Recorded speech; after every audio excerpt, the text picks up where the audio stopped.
A masculine man who is a provider and a protector is a match to your feminine energy.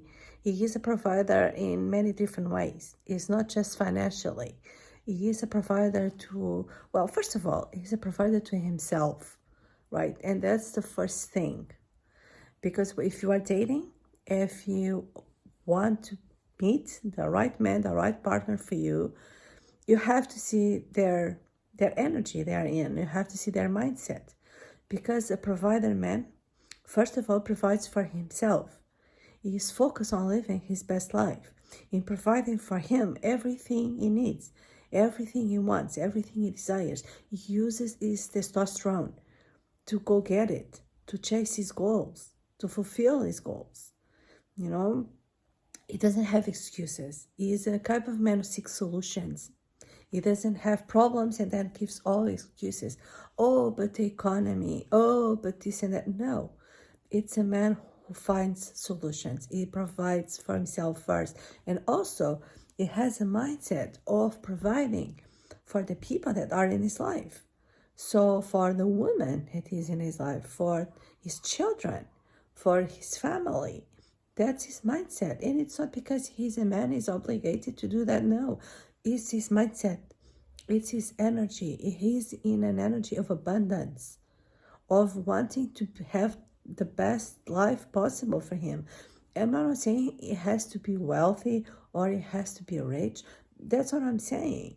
All I'm saying is that he has that mindset. He's not the type of man that is going to sit on the sofa, complain about the job he hates and do nothing about it. And gives all excuses. Oh, economy. Oh, it's very difficult. Oh, this economy. No, because if you are a woman in your feminine energy, you also want to live your best life, right? And there are plenty of women in their feminine energy and creating their best lives, and having successful businesses as well, because being in a feminine energy, it's not it's not an impediment to have a successful business or to do a lot of money. You don't have to choose one or the other.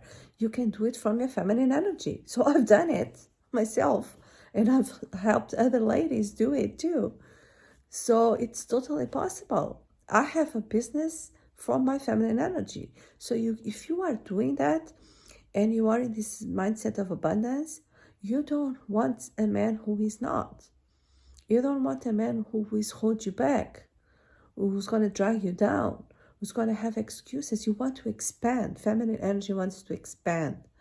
So if you are expanding yourself on your own, you want a man who matches that energy.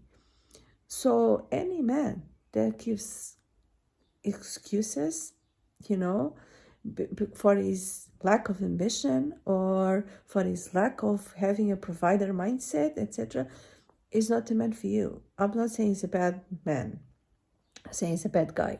That's not what I'm saying. I'm just saying he's not a match to a feminine woman. Maybe he wants a woman more in masculine energy. We will provide for him, and I mean, to each their own. I'm not here to judge anyone. To each their own. Everyone it's free to have their own dynamics, but my channel is for feminine women. So if you are a feminine woman, you want a masculine provider, who provides, and it allows you, to be in your feminine energy, right? And feel safe as well, because that's what you want. So any man that gives excuses, especially that excuse with the economy, because there are women who have been building successful businesses in the worst economy possible. In the middle of COVID, I know plenty of women, including myself, plenty of women who have done it. There's no excuses, because sometimes it's even the contrary, the opposite. When we are going through difficult times, it's when you have the most opportunities. It is what it is. So, but there are people who see opportunities, and there are people who see problems. So if you are a smart woman, you're gonna want to be with a man who seeks the solutions, who seeks their opportunities, not a man who brings problems or is gonna just use the problems as excuses, because that's not a match to you. It will be a nightmare. It will be a nightmare of a life with someone like that.